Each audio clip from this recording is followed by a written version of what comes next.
Bon dia, bona vesprada, bona nit i benvingudes i benvinguts al podcast de Comarca a Comarca, de la Comarca Científica. Als micros, Guille de l'Olmo, psicòleg i historiador, i Carles Asensi, historiador per la Universitat de València. Abans de començar, volem explicar el perquè d'esta nova secció. No teníem prou ja amb una? Doncs la veritat és que no.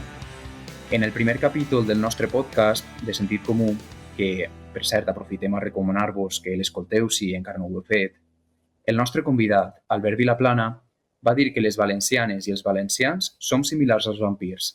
Si ens mirem un espill, no hi veiem reflectit res. Des de la comarca científica ens hem proposat disputar l'hegemonia social i cultural, aquell sentit comú que ens impedeix el desenvolupament del pensament crític, l'originalitat i l'obertura de nous horitzons. I si pensem en el sentit comú imperant en com els valencians ens percebem a nosaltres mateixos, trobarem aquell tòpic de valencianos, castellonenses i alicantinos.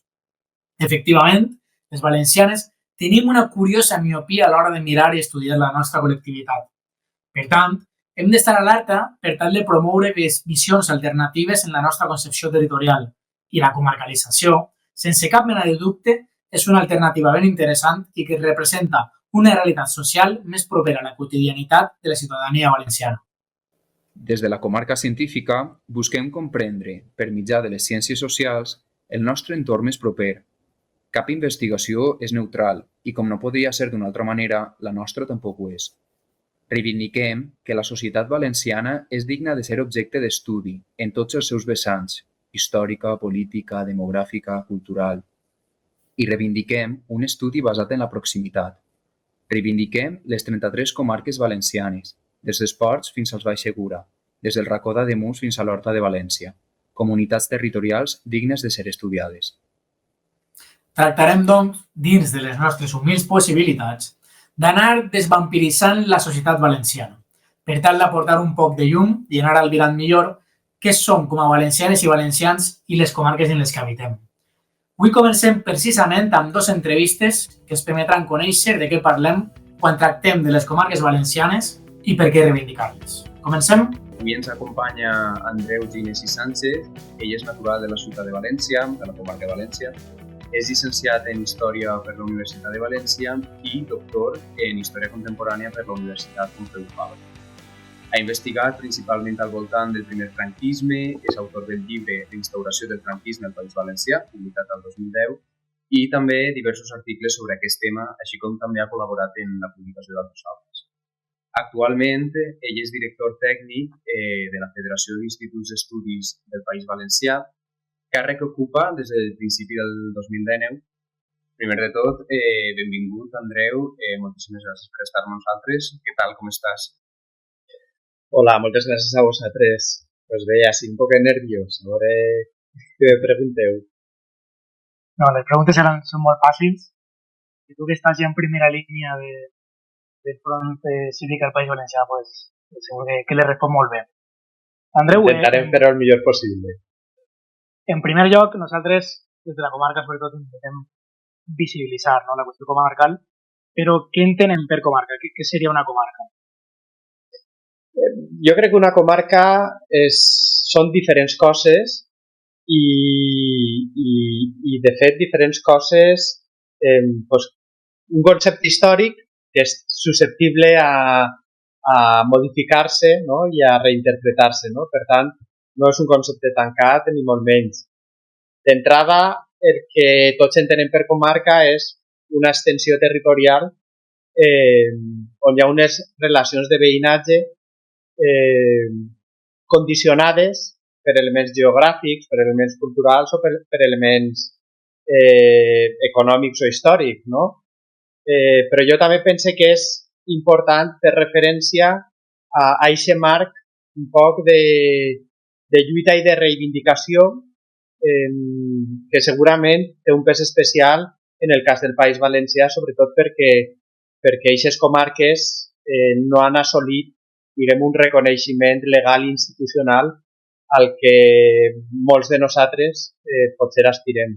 Per tant, serien moltes d'aquestes coses, no?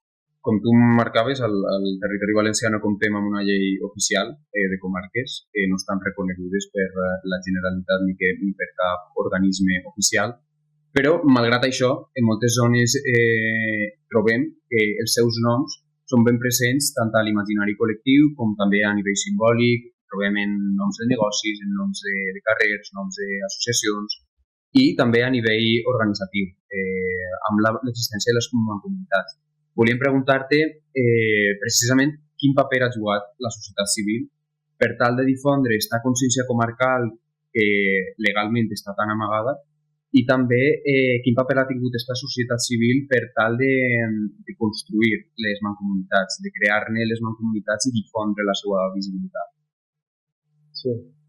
Yo creo que ahí también se hem de remontar un poquet al passat per a veure un poc d'on neix la reivindicació comarcal, perquè jo crec que al País Valencià ens trobem d'una banda uns àmbits o uns entorns on sí que hi havia, sí que podríem parlar d'una certa identitat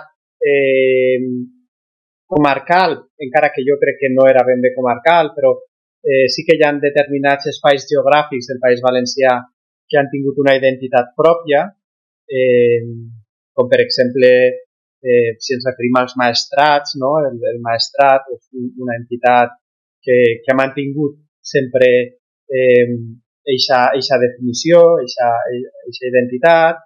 La plana de Castelló sempre s'ha identificat com a tal. L'Horta, abans, quan hem fet la introducció, hem parlat de València com a comarca, i és una cosa que no tinc clara del tot, perquè potser jo en la meva formació política sempre he entès l'Horta com a conjunt de Horta Sud, Horta Nord i València Ciutat. Però bé, Horta com a tal és un concepte que existeix, no? Ja des de fa bastants anys, també aplicable a l'Horta de Gandia o l'Horta d'Alacant, però diguem que d'alguna manera a partir de característiques geogràfiques se creen identitats geogràfiques o històriques. Se creen identitats. Potser des de, no sé si m'estic anant molt en el temps, però bueno, potser des de finals del XX o principis del XX, però especialment durant la dictadura, la reivindicació de la comarca agafa força i els moviments antifranquistes, d'alguna manera, en el que és el seu projecte de construcció social i nacional, agafen les comarques com a marc, no? Marc d'organització i marc de lluita, com he dit abans. Aleshores, això, després, potser, per anar-ho molt ràpidament, diguem, és una altra de les coses que al País Valencià perdem en l'anomenada transició, però es queda en la societat civil. És a dir, en el procés de canvi de règim, al País Valencià no hi ha prou força per a aconseguir un reconeixement legal institucional a aquesta organització administrativa, però les societats, la societat civil, les entitats, sí que mantenen viva aquesta reivindicació. I no només la mantenen viva com a reivindicació, sinó com a realitat. I se construeix, la societat civil comença a construir amb aquest marc. I, per tant, tenen un paper fonamental que no l'han perdut a l'actualitat. És a dir, en molts llocs encara són només les entitats associatives les que mantenen aquesta pressió per la identitat comarcal. A partir d'ahí, les mancomunitats sorgeixen, jo crec que per una banda, per aquesta pressió que hi ha des del moviment associatiu, per dir-ho d'alguna manera, però per una altra banda perquè cal respondre a unes necessitats del territori. I hi ha casos en què els municipis, pel seu compte, no poden respondre a les necessitats de la població i, per tant, han de buscar aliances, no? Diguem, en el seu entorn, en els seus iguals, i sorgeixen les mancomunitats en part per aquesta incapacitat dels municipis a respondre. però, com he dit, la part de la societat civil és fonamental, perquè són els que creen el marc i creen un poc la imagineria també. Jo crec que un cas bastant particular és el de l'Horta Sud, que, com he dit, és un concepte relativament nou, perquè encara direm que a nivell històric podríem parlar de l'Horta com a identitat o habitants de l'Horta com a identitat, però clar, arriba un moment en què pel desenvolupament de la ciutat a les acaballes del franquisme, pel desenvolupament de l'Horta Sud amb unes particularitats també bastant específiques, es genera aquesta identitat comarcal d'Horta Sud i que acaba condicionant la creació d'institucions, a banda del teixit social i associatiu que es crea, acaba condicionant estructures com la Mancomunitat de l'Horta Sud. Per tant, aquest paper és fonamental. Després, el problema que tenim és que les mancomunitats tenen una capacitat d'acció, jo crec que molt limitada per les atribucions que tenen, per els pressupostos i després perquè també són entitats que són molt variables en funció, diguem, de les aritmètiques electorals. És a dir, que poden haver casos en què un partit puga ser majoritari, diguem, en una mancomunitat, però no governa l'alcaldia principal d'aquest territori. Per tant, les mancomunitats en circumstàncies d'aquestes queden bastant afectades i poc operatives, no? Per tant, són encara entitats que jo crec que necessiten millorar, no? Necessiten agafar força i que potser se podrien dotar de majors funcions, no? Parlaves que un dels fonaments del moviment comarcal és la base cívica. Entenc que encara està viu i pren força dia a dia el cívic, però quins són els reptes que creus tu que han d'assolir, no? En base a aquestes necessitats de les que has parlat? A mi em dona la sensació que des del món cívic actualment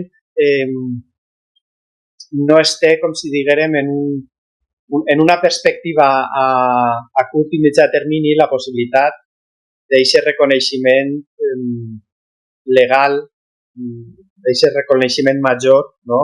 Del fet comarcal. Però tot i així sí que pense que evidentment hi ha una part que és la creació de la identitat comarcal, per la qual s'ha de continuar treballant, tinguem, diguem, el suport o no d'altres institucions, i per altra banda potser se pot aspirar a plantejar algunes coses, no sé si dir-li institucions, però alguns elements per exemple, algunes estructures comarcals, no? Ja que parlem d'estructures d'estat, les estructures comarcals, que potser podrien ser viables i que són necessàries. Jo, el que conec sobretot, que seria diguem, en l'àmbit més cultural, però pot ser una coordinació major en qüestions com la defensa del patrimoni. De fet, existissin ja museus comarcals i això s'hauria d'estendre a totes les comarques, però també s'hauria d'estendre en altres aspectes com, per exemple, la creació d'arxius comarcals, perquè això també és una altra gran mancança que tenim. No tenim llocs on dipositar la documentació i on també desenvolupar tota la feina d'investigació que també és necessària per a consolidar el fet comarcal, no? Per tant, en aquests aspectes, per exemple, del món de la cultura i del patrimoni, potser hi ha una feina a fer que és factible i que l'associacionisme cultural, en especial, pot fer força i pot treballar en aquesta direcció. Una de les organitzacions que organitza, no, precisament coordina tot aquest moviment cívic que d'alguna manera té en les seves propostes les comarques valencianes és la Federació d'Estudis del País Valencià. Quines accions desenvolupeu des de la federació? Bé, de fet, la federació, en els seus orígens, va néixer com a Federació d'Instituts d'Estudis Comarcals del País Valencià, perquè el fenomen dels instituts d'estudis inicialment estava molt vinculat precisament a la identitat comarcal, no? I a la reivindicació de la comarcalització. Actualment, ja no som només instituts comarcals, sinó que incloem locals i fins i tot hi hauria una tercera tipologia de centres o instituts adherits, que són els que tracten un element patrimonial a fons, no? L'Associació d'Estudis Fallers, els Campaners... Bé, tot i així, per a la federació, la comarca és fonamental i la creació d'identitat comarcal és fonamental. Per tant, nosaltres, diguem que una de les nostres prioritats és donar suport, donar assistència i ajudar als instituts d'estudis comarcals i fins i tot fomentar la creació d'instituts o entitats d'estudis en aquelles comarques on encara no existeixen. I per altra banda, en l'activitat pròpia de la federació, el que sí que tenim molt clar és que la comarca sempre ha d'estar molt present. En tot allò que fem, les comarques sempre estan presents. Una cosa molt senzilla, com posar la comarca després d'esmentar un municipi, és una cosa que nosaltres fem per sistema, no? I que hauríem de fomentar i animar a tot el món a fer-ho. Després, en altres activitats, com per exemple els materials didàctics que hem elaborat per a la nostra exposició Patrimoni contra les cordes, insistim en el fet comarcal, en la comarcalització, en la identitat comarcal, perquè pensem que és una part fonamental, de la presa de consciència col·lectiva i també una eina molt útil per al que serien els nostres objectius, que no deixen de ser els de preservar el nostre patrimoni, no? Preservar, estudiar, divulgar el nostre patrimoni. Pense que la idea de la comarca, la comarcalització, en aquest sentit és un gran instrument que hem de potenciar perquè ens ajuda molt en aquesta direcció. Andreu, has afirmat que és fonamental crear consciència comarcal. Per què reivindicar les comarques enfront d'un altre nivell territorial com són les províncies? Jo crec que en primer lloc el que hi ha és una necessitat d'adequar les institucions a la realitat. I el fet comarcal, encara que la identitat comarcal encara podem considerar que és feble i que en molts casos fins i tot inexistent en molts territoris del País Valencià, però el fet comarcal existeix i la realitat comarcal existeix en tant que una realitat històrica de relacions humanes, relacions econòmiques, culturals, relacions amb el paisatge, amb el medi natural. Per tant, és una realitat que no té un reflex en les institucions. I, per tant, això seria un primer motiu. Un segon motiu és que en la mesura que apropem les institucions a unitats més xicotetes, territorials, i per tant les arrimem a la població, estem democratitzant-les i estem augmentant, per tant, la capacitat del poble de participar en les institucions i, per tant, d'assolir, no? De construir sobiranies, no? Que també és un terme que avui en dia se gasta molt. Per tant, la consciència comarcal, la comarca també per a mi és un element de de major democràcia, no? De facilitar la participació, la identificació i la relació de les persones amb les decisions que s'estan prenent sobre la seva vida, no? Per tant, és major democràcia. I per últim, pues, també hi ha una part important pel que fa a la construcció de la col·lectivitat major, no? A la construcció nacional.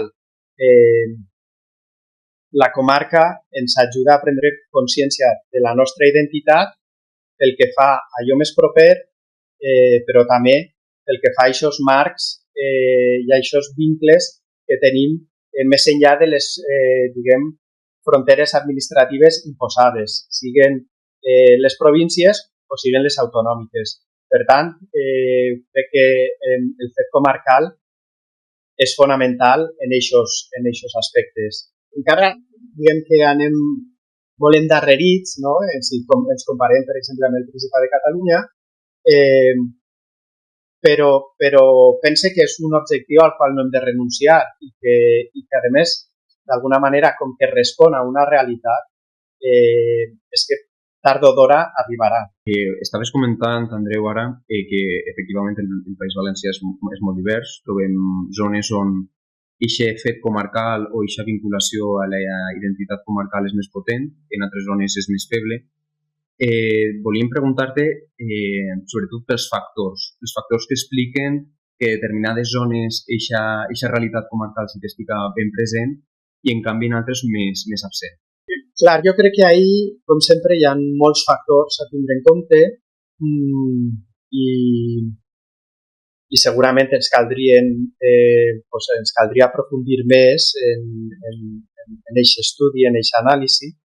Com he dit abans, hi ha alguns territoris del País Valencià que sí que havien adquirit al llarg de la història com una identitat singular. Hem comentat de la Plana, de Castelló, hem comentat de l'Horta, el Maestrat. De vegades, aquesta identitat anava reforçada per les institucions, altres vegades no. Però hi ha aquest primer factor, que és un poc l'històric, no? Una identitat que ha existit i que després, en un moment donat, se li dona forma de comarca, perquè no existia amb aquesta consciència. Per exemple, existien els partits judicials, que era una manera d'organització que després han influït, per exemple, en el projecte de comarcalització del País Valencià. Però bé, existia aquesta identitat històrica. Després, jo crec que en temps més recents el que ha passat és que la comarca ha esdevingut un marc sobretot de supervivència i de reivindicació, especialment en aquells territoris d'alguna manera més marginats del País Valencià. S'ha reforçat la identitat comarcal perquè ha calgut fer pinya per a reivindicar el seu territori i les seues vides, no? El cas més clar segurament seria el de la comarca dels Ports, no? On gràcies, no, a aquesta celebració de l'Aplec dels Ports, una reivindicació d'una de les comarques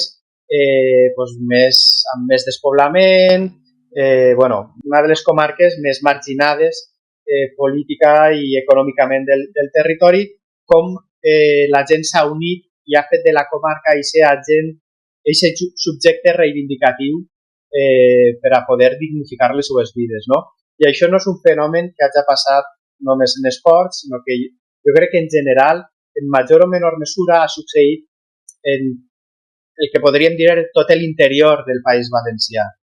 Un interior en un sentit ample, perquè fins i tot ahir podríem incloure les comarques de el que s'ha dit també la Biània, no? del País Valencià. Un altre element que jo crec que és important és el fet lingüístic. aquelles comarques que han tingut major consciència lingüística també han tendit a tindre una major consciència del fet comarcal. Hi ha altres comarques, el fet geogràfic és indiscutible, no? La Vall d'Albaida, per exemple. Aleshores, és una multiplicitat de factors que continuen exercint, diguem, la seva influència amb les seues variables. Per exemple, el Racó d'Ademús, clar, és una comarca que està definida, no? Molt, no? Amb unes barreres, unes fronteres administratives molt clares, no? Aleshores, clar, cada comarca té les seves circumstàncies i en cadascuna d'elles hauríem de veure quins factors han tingut més o menys pes, però sí que hi ha aquests elements en comú, més o menys, que jo us he apuntat ara. Hem parlat del passat, hem analitzat el present. Quina perspectiva de futur té d'aquest moviment comarcal? Jo crec que la perspectiva, com he dit, és un poc de persistència. És a dir, no es pot renunciar al fet comarcal, sobretot perquè és real, perquè el fet comarcal, és a dir, és una realitat complexa, perquè, per exemple, si ho pensem bé, no tenim gentilicis adaptats a les comarques. En canvi, sí que la societat ha adoptat uns gentilicis adaptats a les províncies, no?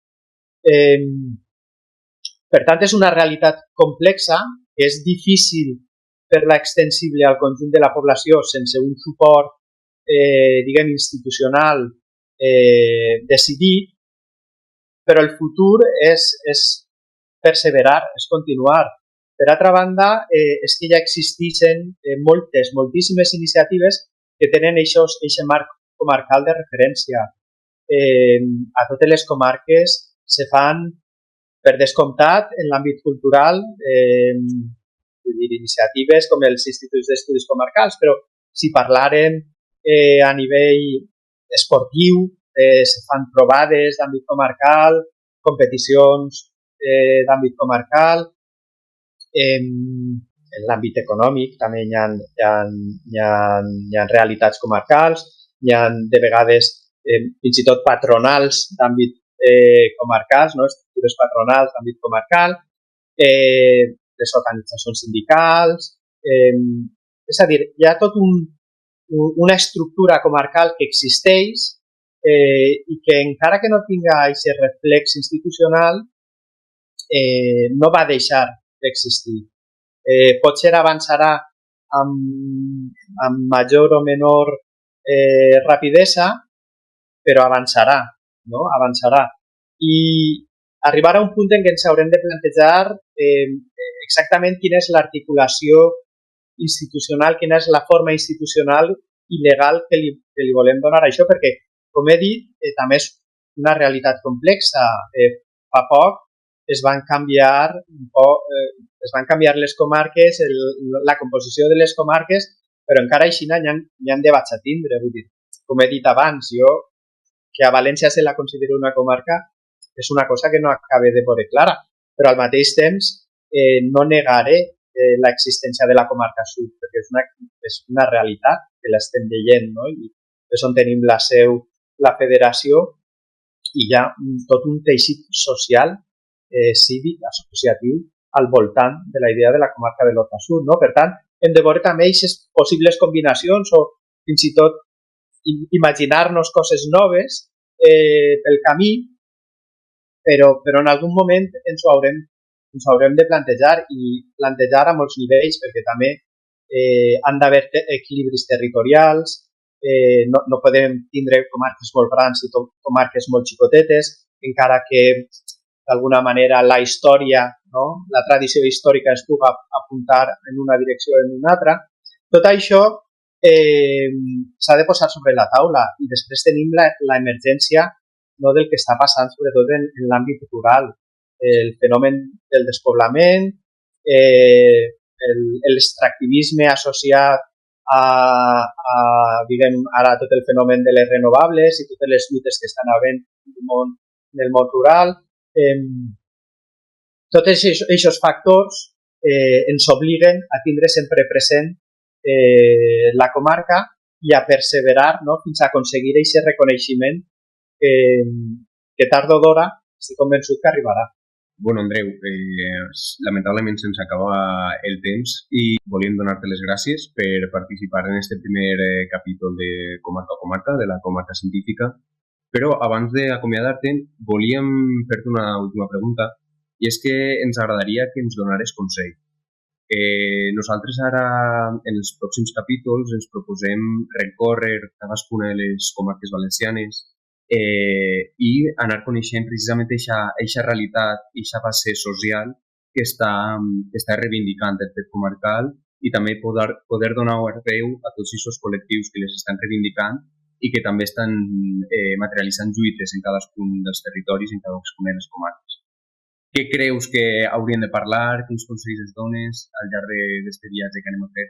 Jo crec que el primer de tot és trobar els col·lectius i les entitats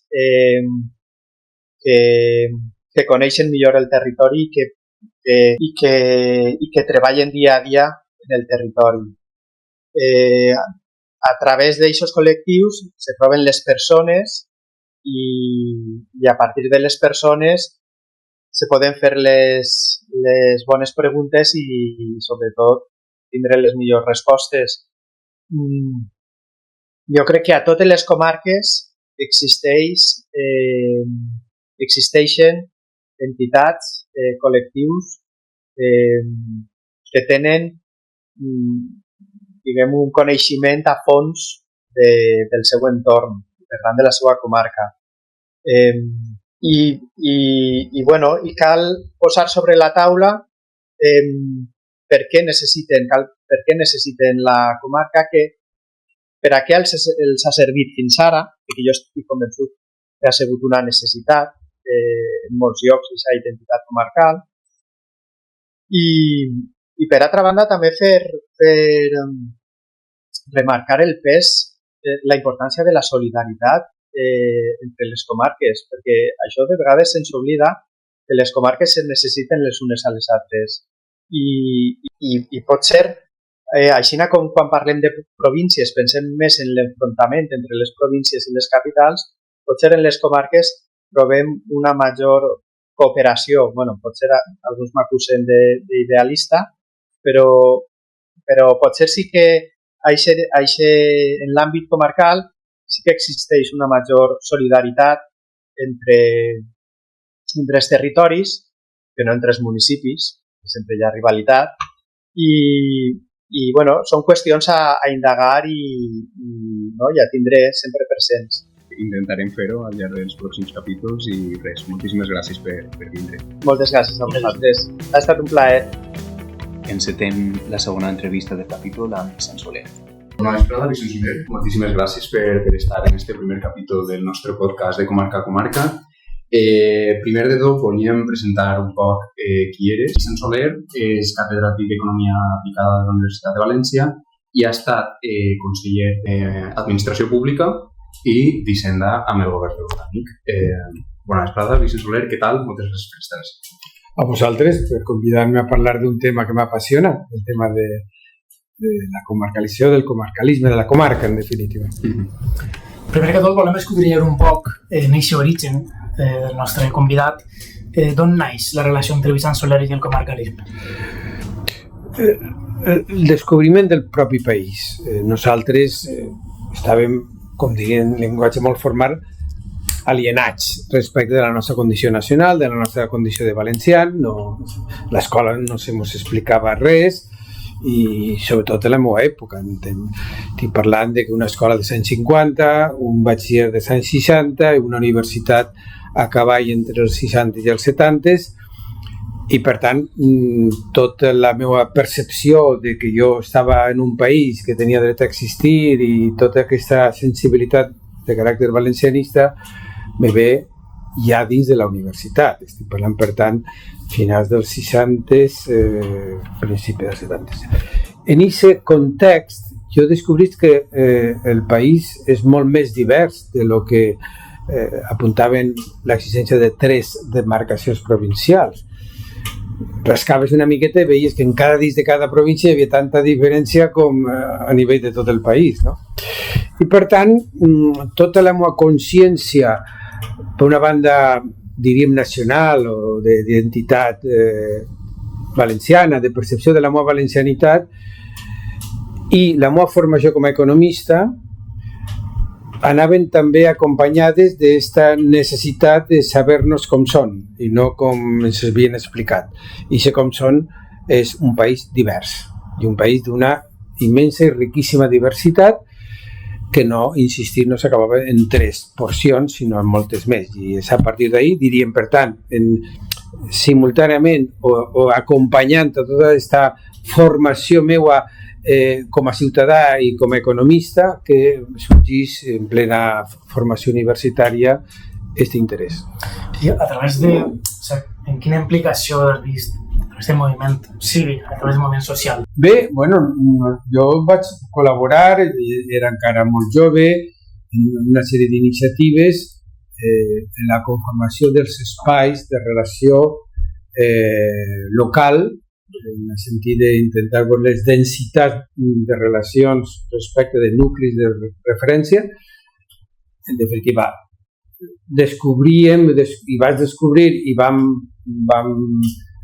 perfilar anàlisis de lo que podríem dir el sistema de ciutats del País Valencià, un sistema riquíssim, a diferència d'altres, i que permetia anar veient que aquestes ciutats intermitges tenen una àrea d'influència, aquesta àrea d'influència se podia denominar comarca, i en tot cas era una cosa que calia propiciar perquè la vitalitat del propi país residia no només en una ciutat o en 2 o en 3, sinó en moltes ciutats mitjanes que per sort teníem i que altres llocs no teníem. En l'any 85 és escollit conseller de l'administració pública i és el primer conseller de l'administració de l'autonomia.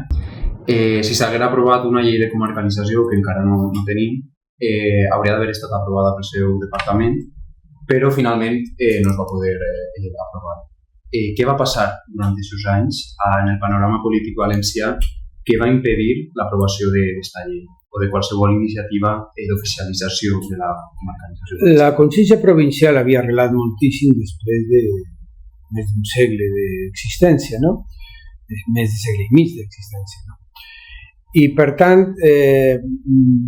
lluitar contra aquestes inèrcies quan tot funcionava en lògica provincial, la província era la quintessència d'un estat centralista, un estat unitari, perquè se reproduïa a nivell de província, la capital de província se relacionava directament amb Madrid, no hi havia cap circumstància transversal que ens unira als valencians, però tot això estava... Tu veies, i cada dia ho veies més clar, però la gent no... La gent havia assumit el caràcter, diríem, de demarcacions provincials. I això sobretot en les capitals de província, i sobretot en Castelló i en Alacant, i sobretot en Alacant. I quan se planteja aquestes coses amb una vocació que tenia una certa tradició arrelada als programes polítics i electorals de l'esquerra, de tota l'esquerra, no només del Partit Socialista, no? Però quan governes comences a veure que quan aquestes idees s'han de concretar ven les reticències i torno a repetir, bàsicament de la ciutat d'Alacant.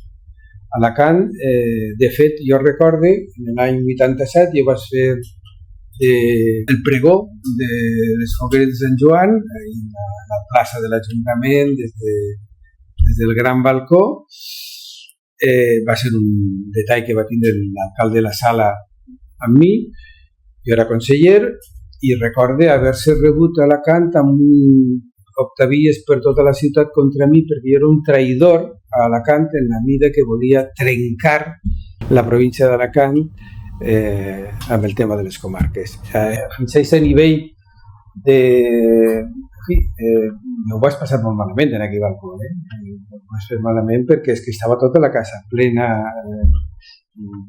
vaig fer virigueries de tot tipus per intentar que jo no se m'anara de les mans, parlant en castellà a vegades, en valencià, fins que vaig arribar i al final vaig aconseguir uns quants aplaudiments. Però però fou un moment d'estrany. I això me va donar en compte de que el tema s'havia conflictivitzat, com tantes coses, no? Tots els conservadors sempre conflictivitzen els temes, no raonen sobre els temes, sinó conflictivitzen els temes. Estar en contra de la llengua, conflictivitzen. Estar en contra d'una Espanya diversa, fan els conflictes. Els que estan en contra de les comarques, per raons que no se saben explicar molt bé, perquè jo sempre he explicat que a Alacant li interessava més ser la segona ciutat del sistema de grans ciutats del Mediterrani valenciana, que és el capital d'una província que és pràcticament un títol quasi administratiu, que no té major rellevància, no? Per tant, enfortir el sistema de ciutats fent el gran, que en el cas del País Valencià era un gran eix amb dos basaments molt importants, un l'àrea metropolitana de València i l'altre Alacant i Alacantel sobretot, pues que era molt millor per als habitants de la ciutat d'Alacant que no ser continuar tenint en un estat autonòmic l'escut de ser capital provincial, que no tenia uns efectes més que ser residència de les delegacions territorials dels ministeris, que cada volta tenien menys competències, i de la pròpia Diputació, que tampoc tenia tantes competències. En fi, i per tant jo crec que ja no se va avançar bàsicament per les reticències que va haver, sobretot des de la ciutat d'Alacant, que era molt potent en aquell moment, que tot era molt feble, totes les estructures autonòmiques d'autogovern encara no havien arrelat, i per tant tota aquesta reacció tenia una lectura. Jo realment, quan el tema podia haver avançat, vaig deixar de ser conseller. Vull dir, alguns relacionen això en què jo havia defensat la comarcalització. No sé si això és veritat, però la veritat és que ja no vas poder fer més. De tota manera, deixa'm dir que durant aquella primera etapa vàrem fer coses, com per exemple vàrem fer les demarcacions territorials homologades, li van donar una certa oficialitat, que eren, són espaços que donàvem per a que no fora tan dramàtic els canvis, no? Això per una banda, per l'altra banda la llei de mancomunitats, és a dir, anàvem creant uns espais que anarem madurant per a que en un futur determinat, ja que d'entrada una llei de comarca semblava difícil, podem anar llaurant el camí per a aconseguir-ho. L'any 2015 retorna al Consell, esta volta com a conseller d'Hisenda, durant 2 legislatures, on observem una presència testimonial de les comarques a l'articulat 228 de la llei 8/2022 de mesures fiscals, de gestió administrativa i financera, etc. Més enllà de l'aprovació de la llei de mancomunitats, que es portarà a terme durant l'última legislatura, no es fan avenços respecte a la comarcalització. És un tema tabú per a la política valenciana? És un tema no assumit de manera general. O sigui, sobretot en l'esquerra. N'hi ha molts defensors de l'estructura comarcal, no de les determinades comarques, no? Sinó de la idea de la comarca, que és molt important, veurien quantes i com se podia conformar, no? Però la idea de que l'espai és més divers de lo que diuen, com deia al principi, de les 3 províncies, no? I això sí que n'hi ha, però sí que és veritat que avui per avui les estructures dels propis partits, dels grans partits sobretot, són provincials. Els mitjans de comunicació estan a nivell de la província, la província de la circunscripció electoral, per tant les llistes se fan a nivell provincial i tantíssimes coses que abonen que el camí s'ha de recórrer, però s'ha de recórrer ficant els peus en terra, perquè si no es pot haver, com va haver ja en els anys 80, una reacció excessiva, no? I en aquest sentit jo crec que s'ha anat avançant en la mida en què alguna programació s'ha fet de caràcter comarcal. És veritat que n'hi ha un gran desequilibri de sentiment i de pràctica comarcal allà del país. No és el mateix la Safor que el Vinalopó, on no sabem quantes comarques n'hi ha al Vinalopó, etc. Però posar un exemple, no? I sobretot d'estructures assumides per la societat civil, no només per els polítics, sinó per la societat civil. La Safor ningú dubta, inclús hi ha associacions d'empresaris de la Safor, vull dir que, però no és el cas en tot el país. Parlaves ara de la llei de mancomunitats que es va aprovar en l'any 2018. Volíem saber quina repercussió creus que té en aquest camí d'anar fent comarca i també el paper que va tindre la societat civil perquè una llei de mancomunitats s'arribara a aprovar. Nosaltres posàvem incentius de que hi havia en la pròpia llei incentivava mancomunitats que tinguin un interès especial, no? I aquest interès especial era si s'atenien al territori de la comarca a el que deien nosaltres, demarcacions territorials homologades, no? Hi havia incentius de majors possibilitats de col·laboració i de fons, etc., no? Perquè era el camí, és a dir, era el camí cap a el que nosaltres volíem. El que passa que sempre hem tingut poca comprensió per part de la dreta en general i després quan governa la dreta desfer tot el camí fet. I això passa inclús pel Consell Metropolità de l'Horta, que era la comarca que va anar més enllà, no? Quan va arribar la dreta al poder l'any 95 va anar tot per l'aire, no? Senyor Soler, quina perspectiva de futur veu respecte a la comarcalització, tant a nivell social com institucional?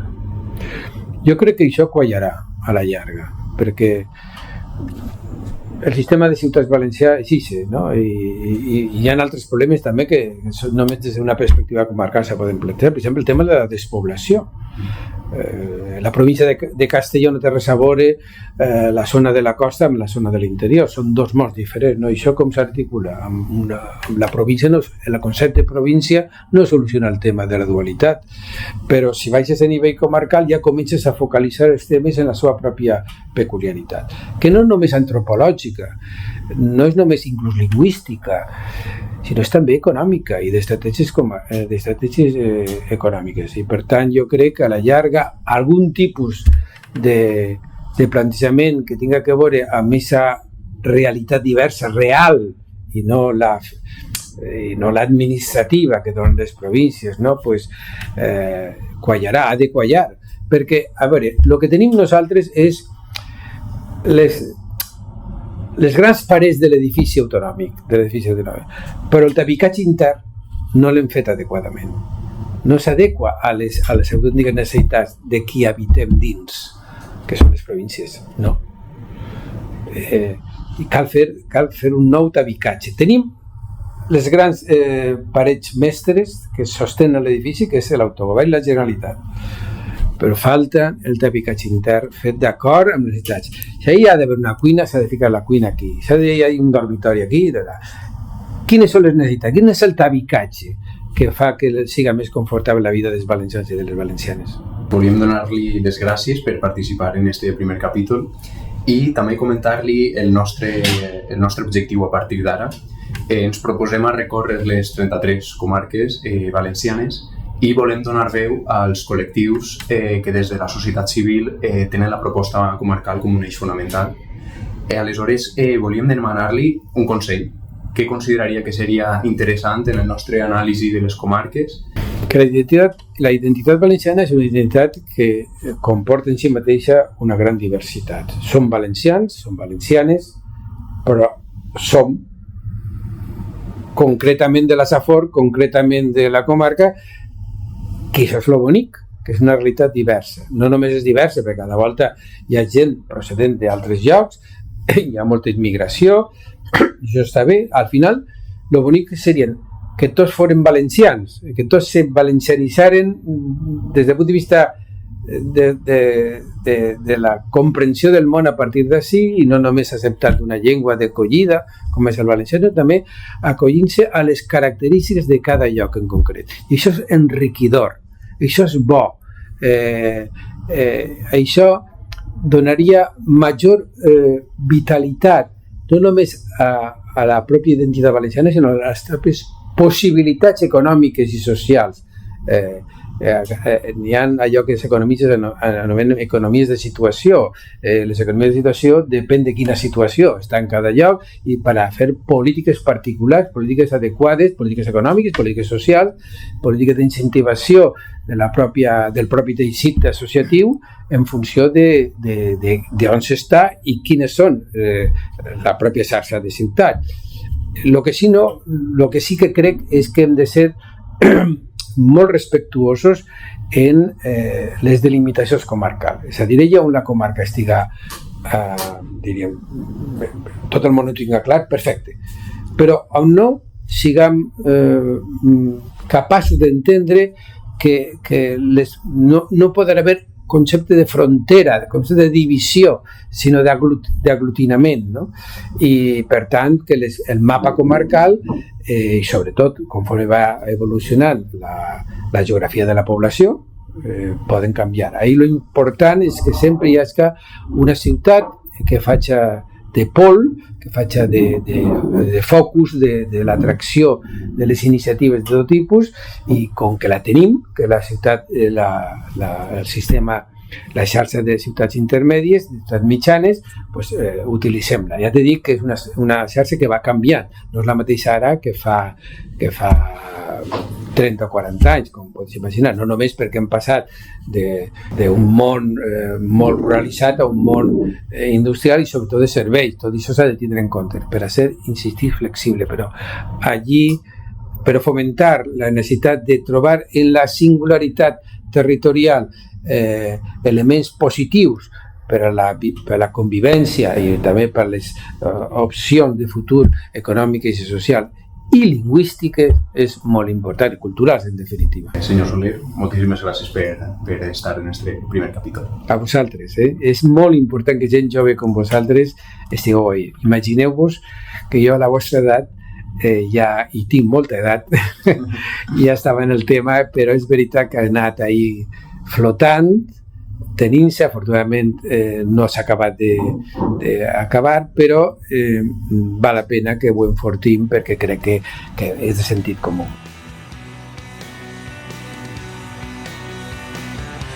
De Comarca a Comarca, un podcast de la Comarca Científica.